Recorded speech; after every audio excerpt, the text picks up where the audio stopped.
Iglesia del Señor, muy buenos días. Qué gozo para mí. Es un gozo, una alegría poderlos saludar en esta preciosa mañana llena de luz, llena de sol aquí en la capital. Qué bueno podernos presentar delante de nuestro amado Señor y Dios, el Dios de siempre, el Dios de ayer, de hoy y por los siglos de los siglos. Ese es el Dios bueno, Dios compasivo, Dios misericordioso, Dios de amor, Dios de bondad, pero también Dios de justicia. No hay nada que negociar con Él. Obedecer simplemente lo que Él nos manda. Gloria a Dios. Vamos a orar. Nos presentamos delante de Él hoy. Padre bueno, Señor amado, Dios de la gloria, el Dios de Abraham, de Isaac y de Jacob, el mismo Dios del desierto, el Dios del Mar Rojo, el Dios de Josué, de Caleb, el Dios de Pablo, el Dios de Juan, de Esteban, el Dios de la cruz del Calvario, el Dios que se levantó de la tumba y vive y reina por los siglos de los siglos. Eres tú nuestro Dios. Ese eres tú, Dios bueno y misericordioso, Dios de siempre. El Dios en quien hemos puesto nuestra fe y nuestra confianza. Padre bueno, hoy te exaltamos, hoy te alabamos, te adoramos, te reconocemos como nuestro único y sabio Dios. No hay nadie como tú. Nos has demostrado, Padre, a través del tiempo, desde cuando te conocemos, que eres Dios Padre, Dios bueno, Dios misericordioso, el Dios que siempre está ahí cuando lo necesitamos y cuando queremos hablar contigo. Padre de la gloria, gracias. Gracias por ser nuestro Dios. Gracias por afirmarnos cada día en ti, por permitirnos conocerte cada día un poco más. Gracias te damos, Dios de la gloria, por este día precioso. Nos has prestado la vida un día más. Cada día que pasa, Señor, nos acercamos más a ti cada día. Hoy te damos gracias. Te bendecimos, te adoramos, te glorificamos y te reconocemos como nuestro Padre, nuestro Señor, nuestro Rey, nuestro Maestro, quien nos ayuda, quien nos fortalece, nos inspiras todos los días, Padre bueno. Gracias, Señor, mi Dios, nuestro Dios, por estar con nosotros. Gracias, Rey de la gloria, en el nombre de Jesús. Amén y amén. Bien, bueno. Salud, espero ya hayan tomado el cafecito de la mañana. Nunca lo olvidemos. Salud. ¡Ah, qué rico! Bueno, hoy tengo un tema que vale la pena que lo entendamos muy bien, porque nos va a servir para nosotros hablar con otras personas, sobre todo cuando hablamos de la salvación y hablamos del Señor. Acuérdense que nosotros tenemos un mandamiento número 11, el que yo llamo el 11º mandamiento. Yo lo llamo así, la palabra no lo dice, pero yo lo llamo así porque fue un imperativo de parte de nuestro Señor Jesús. Él, resucitado, dio una orden antes de partir. Id. Que hablemos de Él, que hablemos con la gente, les hablemos de la conversión y luego los bauticemos y luego los mandemos a que ellos hagan lo mismo que estamos haciendo nosotros. Es un mandato. Entonces, para nosotros hoy en día, podríamos decir, es más fácil. Si tú crees que algo que dijimos acá vale la pena que algún amigo tuyo lo oiga, lo sepa, porque le conviene, porque amas a ese amigo y no quieres que se pierda eternamente, envíale simplemente el mensaje. Envíale por WhatsApp o por YouTube o por Facebook. Ahí están. Eso es todo lo que tenemos que hacer. Si te da de pronto pena hablar personalmente del Señor a otros, cuidado. Porque el Señor dice que aquel que me niegue, yo lo negaré. Tenemos que hacerlo. Porque es un mandato. Es un mandato. Id. Ese fue el mandato del Señor. Y hablen con los otros de mí. Tenemos que hacerlo, mis amados. Entonces, el tema de hoy lo he titulado, no dejes para mañana lo que puedes hacer hoy. No lo dejes. Si tienes que hacerlo, hazlo hoy. Lo que tengas que hacer, hazlo hoy. Así le dijo el Señor a Judas. Tienes que hacer algo, hágalo, vaya. Entonces, el Señor hoy nos dice también lo mismo, pero para bien. Si tenemos que hacer algo, hagámoslo. Lo que sea, no lo pospongas más. Sobre todo, hablar de la salvación, entender la salvación. Eso es lo más importante que nosotros debemos hacer. Entonces, no dejemos para mañana lo que podemos hacer hoy. Hoy. Qué bueno. De pronto eso se ha convertido como en una especie de forma de ser de nosotros los criollos, digamos, los colombianos. Eso de dejar todo, no, mañana, no, yo voy mañana, no, yo voy pasado mañana, no, ya. Cuando las cosas hay que hacerlas ya. Lo pensaste, lo hiciste, hay que hacerlo. Posponemos muchas cosas. A veces mi esposa me recrimina eso, pero es que ibas a llamar a fulano. Sí, bueno, mi caso es que tengo en mi cabeza tantas cosas que a veces se me olvidan las cosas, pero si podemos hacerlo de una vez, hagámoslo de una vez. Eso tiene una palabra que yo considero que es hasta fea la palabra, eso se llama procrastinar. Así se llama la palabra, posponer las cosas, posponerlas. Procrastinar, o la gente dice procrastinar, pero la palabra exacta es procrastinar. Eso viene de un adverbio cras, que significa el mañana, el día siguiente. O sea, vamos dejando procrastinar. Vamos dejando para el día siguiente las cosas, aplazar o posponer algo para mañana. Vamos a ver una historia interesante. Ustedes saben que en la fe cristiana, dos personas cambiaron y trastornaron el mundo. Esas dos personas fueron el Señor Jesús. Sin lugar a dudas, la palabra que trajo, la palabra que nos dejó, nos enseñó el ejemplo que dio, lo que hizo por todos y cada uno de nosotros. Eso lo sabemos y lo entendemos.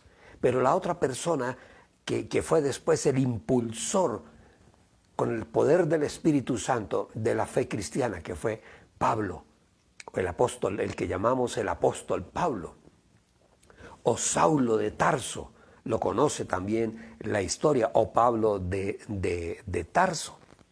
El Señor lo escogió para que hiciera una labor fuerte, dura, arriesgada. Él iba por lo alto. Hay que hablarles a los reyes, arriba a los gobernantes, a los gobernadores, a los presidentes, a los alcaldes. Hay que hablarles. Si tú tienes oportunidad de estar cerca del presidente, por alguna razón, porque trabajas en palacio o porque alguien muy cercano lo conoce y tienes la oportunidad, cuando lo encuentres y tengas, así sea, un minuto con él, háblale del Señor Jesús. Muy sencillo. Señor presidente, busque al Señor Jesús. Eso. Y si le da oportunidad de decir algo más, háblele de salvación. Y que se llene del poder del Espíritu Santo. Si es un amigo senador o alcalde o lo que sea, háblale del Señor. Jesús te ama. Eso es impactante, pero hazlo, no lo pospongas. Entonces, les decía que dos personas que han cambiado la historia, el Señor Jesús de Nazaret y Pablo de Tarso, sin lugar a dudas. Y el Señor les decía, habla de Pablo en Hechos 9:15, dice, este hombre me es un vaso escogido.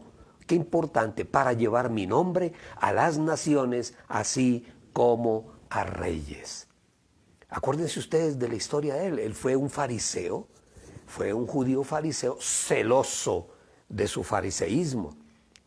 Era un hombre preparado. Acuérdense ustedes en Hechos 22, creo que es, él dice, yo fui educado a los pies de Gamaliel. Gamaliel era como, por decirlo de alguna forma, era como la universidad de la época. Yo soy alumno de Gamaliel, es como decir, yo soy alumno de Harvard o de una gran universidad de aquella época, era el maestro Gamaliel. Entonces,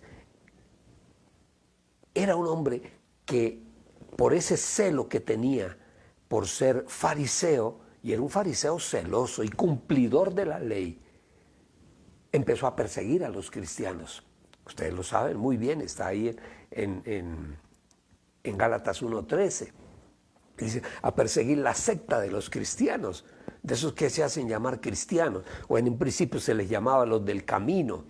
En fin, entonces, el Señor necesitaba a ese hombre, como dijimos ahí en Hechos 9:15.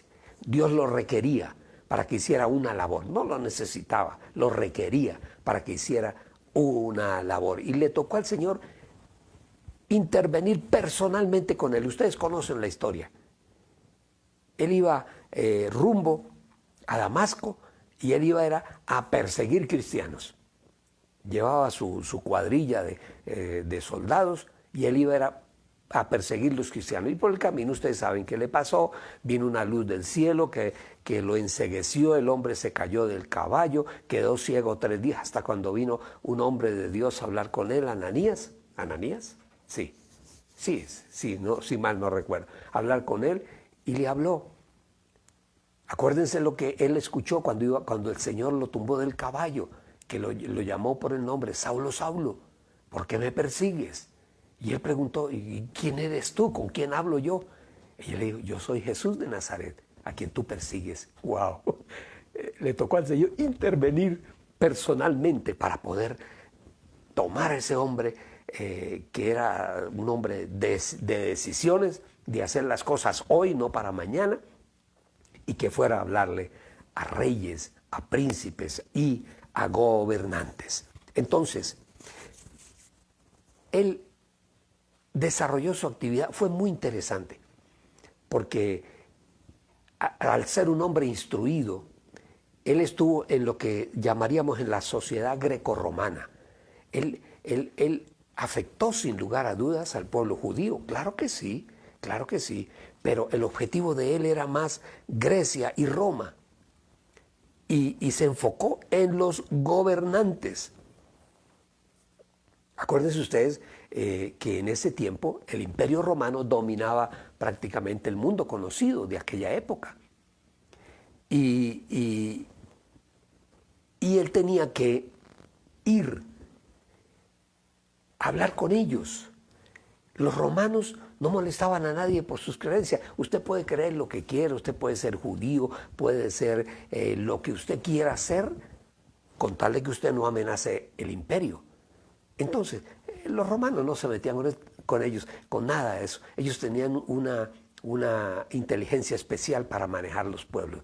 Wow, hay que leer la historia, el ser de los romanos, del Imperio Romano en aquella época. Es muy interesante desde el punto de vista, por ejemplo, bélico, de la guerra. Fueron un ejército casi que perfecto.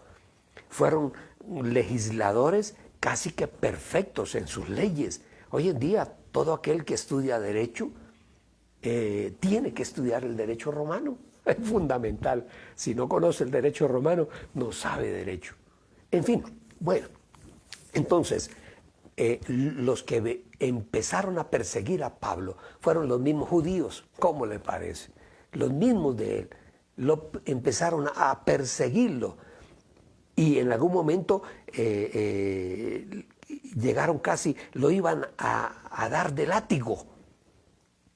Cuando Pablo habla y dice, un momentico, a mí no me pueden ustedes tocar, no me pueden dar de látigo, porque yo soy ciudadano romano. Yo imagino que se quedaron con el látigo en la mano, no podían tocar. a un ciudadano romano, nadie lo podía tocar.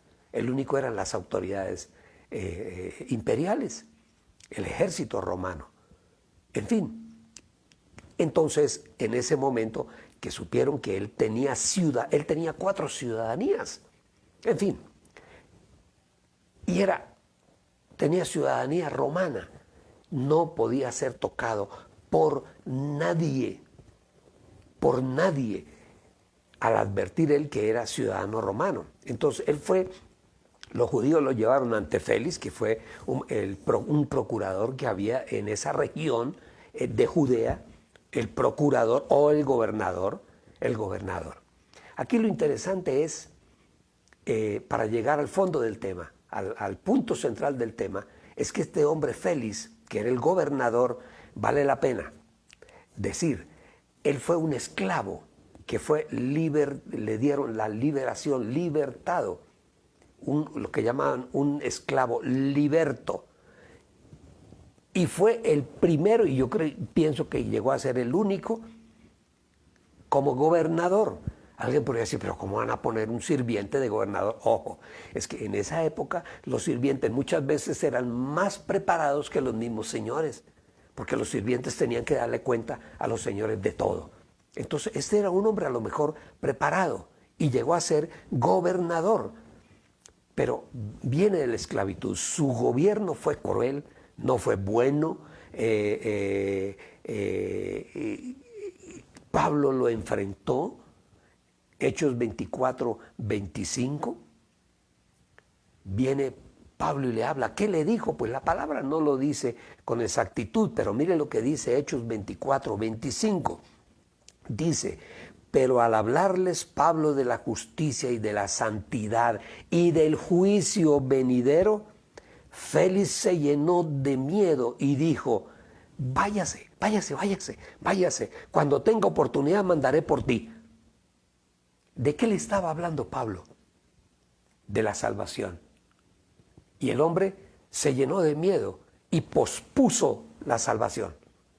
Pablo le habló y lo confrontó. Eso es lo que hace la palabra. Cuando nosotros conocemos al Señor, lo aceptamos, es porque el Señor nos habló y nos confrontó. Y en ese momento nosotros aceptamos que realmente no éramos tan buenos como que creíamos. Pues sí, nos portábamos socialmente bien, pero espiritualmente no estábamos bien. Y el Señor nos confronta. Y en ese momento que el Señor nos confronta, ahí en ese momento es cuando nosotros debemos entender, o entendemos mejor, que tenemos que aceptar al Señor Jesús porque le necesitamos. Sin Él no vamos a ninguna parte. Esto no es religión, esto no es ni de curas, ni de pastores, no. Esto es algo personal, individual, entre Dios y cada uno de nosotros. Pablo confronta a este hombre, lo confronta y el hombre se ve contra la pared y tenía que tomar una decisión. Yo me imagino que delante de él había mucha gente y a lo mejor le dio pena tomar la decisión. Entonces, no, váyase, y cuando yo tenga tiempo yo lo llamo. Eso fue lo que le dijo. Lo dejó para mañana. ¿Qué hizo el hombre? Lo que acabamos de nombrar al principio, procrastinar la salvación. Mañana. Y hay un dicho popular que dice, de mañana en mañana, ustedes saben lo que quiere decir, pierde la oveja su lana. Bueno, ¿qué más les puedo yo comentar? Entonces, estábamos hablando que Pablo está ante las autoridades y en el momento en que a él lo quieren juzgar como ciudadano romano, él apeló al César. Y cuando alguien decía, yo apelo al César, eso era una palabra, como si escribiera un documento. Ya nadie lo puede tocar hasta que no vaya a César. Entonces, vamos a mirar que a él los judíos lo acusaban de sedición, o sea, de subversivo, lo acusaban de ser el líder de una secta peligrosa. Esa era otra de las acusaciones. Y lo acusaban también de querer profanar el templo. ¿Saben por qué era grave? Esas tres cosas merecían aún la pena de muerte bajo las leyes del imperio. ¿Pero por qué el templo? Porque el templo en aquella época era, podríamos decir, como un monumento, algo interesante. La misma Jerusalén era una ciudad interesante, bonita, por decirlo de alguna forma, una ciudad turística. Así como nosotros vamos a Cartagena a mirar las murallas de Cartagena, es algo espectacular. Y en aquella época el templo era algo espectacular. Acuérdense que el templo fue destruido en el año 70 por Tito Vespasiano. Cuando hubo un levantamiento judío, allá llegó Tito Vespasiano y destruyó Jerusalén y derrumbó el templo, porque era el orgullo del pueblo judío. Y se cumplió la profecía del Señor Jesús. Ay de ti, Jerusalén, que persigues a los profetas. Ajá, llegará el momento en que no quedará de ti piedra sobre piedra. Y esa profecía del Señor Jesús se cumplió en el año 70 con Tito Vespasiano. Pero sigamos. Entonces, él apela a César. Pues no sabemos realmente si él fue a la presencia del César y si el mismo César lo atendió o lo liberaron. Creo que a él lo liberaron. Pero volviendo nuevamente, después de Félix, los judíos mandan a Pablo delante de Festo. Él era el gobernador en aquel... ¿Ah? Poncio Festos o Porcius Festo en griego. Qué interesante, es que mi esposa me está... ella es mi consueta. Bueno, en ese momento, allí en Jerusalén llegó Herodes, el rey Herodes Agripa, conocido como Agripa, y la esposa Berenice. Parece que iban como de vacaciones, algo así, y estaban allí. Estaban de vacaciones allí en Judea. Pero lo interesante es el personaje. ¿Quién era Herodes, ese Agripa? ¿Quién era ese Agripa del que habla la palabra? Era uno de los Herodes, era Herodes Agripa II, porque hubo un Agripa I, un Herodes Agripa I. Después hablamos de eso. A los 21 años, siendo muy joven, 21 años, fue nombrado tetrarca, o sea, tetrarca quiere decir de varias regiones de Galilea, gobernador de Judea y Palestina. Entonces, bueno, estaban allí y llegaron, y llegó con su esposa Berenice. Aquí lo importante es, ¿quién era Berenice? Les voy a contar quién era Berenice. Berenice, la esposa de Agripa, del que habla ahí la palabra, era una mujer casada, se casó con un Herodes, se casó con su tío Herodes. Es que a veces no se me confunden todos ellos. Casada con su tío Herodes, el rey de Calcis. Con él tuvo 2 hijos. Pero cuando se murió, este hombre murió, ella se juntó o se casó incestuosamente con su hermano Agripa, Herodes Agripa II, del que estamos, el que nos interesa a nosotros. Después ella se separó de él y se casó con otro hombre llamado, a ver si tengo el nombre, Pólemo, rey de Cilicia. Pólemo, qué interesante. Y quien lo abandonó después de haberse casado con él para volver nuevamente a convivir incestuosamente con su hermano Agripa II, o Herodes Agripa II. Era una mujer de pronto de no muy buena reputación, porque más adelante, estando en Cesarea de Filipos, conoció a Tito Vespasiano. Ya les hablé quién es Tito Vespasiano, el que destruyó Jerusalén, y se enamoró de él y prácticamente fue su amante de ahí en adelante, estando aún casada con su hermano o viviendo incestuosamente con él. Entonces, imagínense ustedes la clase de personas. Entonces, Pablo dirigiéndose directamente a Agripa, le habló y le pregunta Pablo, a ver si tengo eso, Hechos 26, 27. Pablo fue atrevido y le pregunta, oh rey Agripa, ¿crees a los profetas? Y el Pablo mismo le contesta, sí, yo sé que tú crees, yo sé. Entonces, yo supongo que él le habló de salvación, le habló del Señor Jesús, le habló y estuvo a punto. Dice que la respuesta de Agripa fue un poco medio cínica, porque le dice el versículo 28 de Hechos 26, le dice, entonces el rey Agripa dijo, por poco me convences de ser cristiano. ¿Eso cómo se llama? Pablo le habló, les puso la palabra, le enseñó cuál era la decisión que había que tomar, entregar su vida al Señor. ¿Y qué hizo Agripa? La pospuso. Por poco me convences, Pablo. Uy, por poco yo me vuelvo cristiano. Eso fue lo que este hombre le dijo. Dejó la salvación para mañana. Aquellas personas que tienen mucho gusto por el pecado.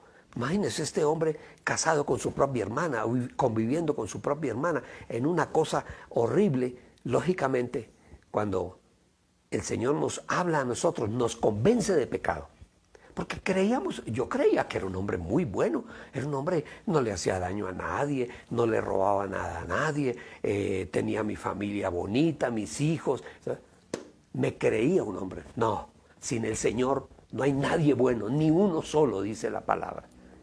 Entonces el Señor lo convence a uno de pecado, lo convence a uno de juicio. Entonces esas personas que están tan metidas en el pecado, aquellos cuando uno les habla, no, después, uno les dice, abre el corazón, reciba al Señor en este día.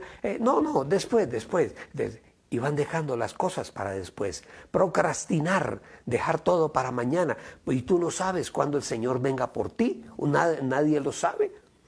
Romanos 8:5 dice, porque los que están en la carne piensan en las cosas de la carne, pero los que son del Espíritu piensan en las cosas del Espíritu. Porque la forma de pensar que es de la carne es muerte, pero la manera de pensar que es del Espíritu es vida y paz. ¡Wow! ¡Qué bueno! Mire, dice el Señor en Mateo 10:28, y no teman a los que matan al cuerpo, pero no pueden matar el alma. Más bien teman a aquel que puede hacer perecer tanto el alma como el cuerpo en el infierno. Eso es lo que debemos nosotros tener permanentemente. Nacer de nuevo. Eso es lo que el Señor nos pide a nosotros, entregar nuestra vida a Él.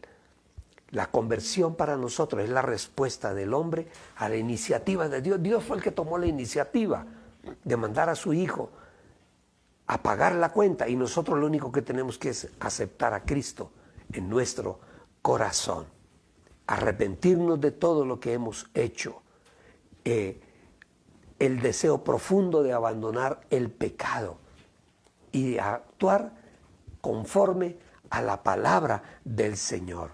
Entonces hoy el Señor te invita a que no dejes para mañana lo que tienes que hacer hoy. Amén. Háblale a tu amigo. Comparta lo que el Señor te ha dado a ti. No seas un cristiano de la secreta. Háblale a la gente. No necesitas echar un sermón. O mándale el video. Mándale el video a esa persona. Porque hay una vida eterna, y eso hoy en día, el que lo niegue es un tonto, porque no solamente a través de la teología podemos probarlo, sino a través de la misma filosofía y las creencias de hoy en día. Hay una vida eterna, hay algo después de la muerte. Y es la vida eterna. ¿Dónde vas a pasar? La vida eterna, en la presencia del Señor, o en el infierno para siempre.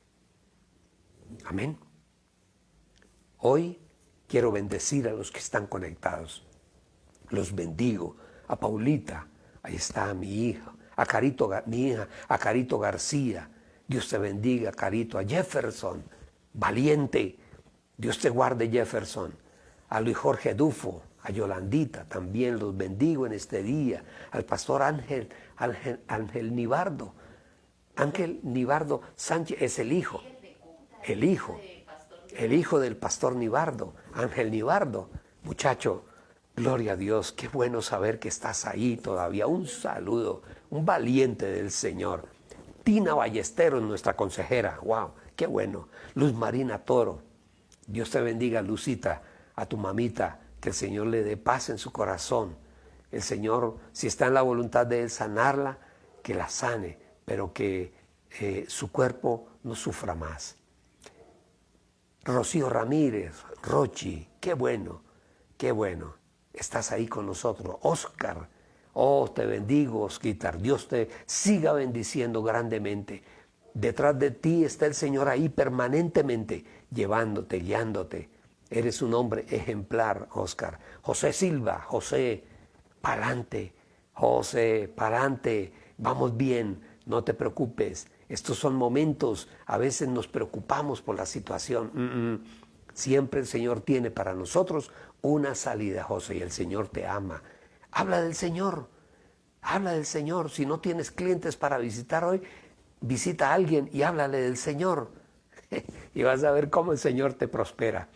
Por cada convertido, el Señor te va a prosperar mucho. Dumar, Dumar, Dios te bendiga, Dios te guarde. A tu esposa, a Carmencita, a tu hijo, a Miguel se llama el hijo de Carlitos, a Carlitos y Alberto el viejo, Dios los bendiga, una casa preciosa. Yolandita Jiménez, Dios te bendiga, Yolita, Dios te guarde, qué bueno. Y todos los que están conectados, a todos los bendigo en esta mañana con el poder del Espíritu Santo. Gracias te damos, Padre, danos hoy tu bendición. Hoy queremos la bendición del Padre, la bendición del Hijo y la poderosa bendición del Espíritu Santo. Gracias te damos, Señor, por tu palabra. Ayúdanos en este día a hablarle a otros de ti. En el nombre de Jesús. Amén y amén y amén. Dios les guarde.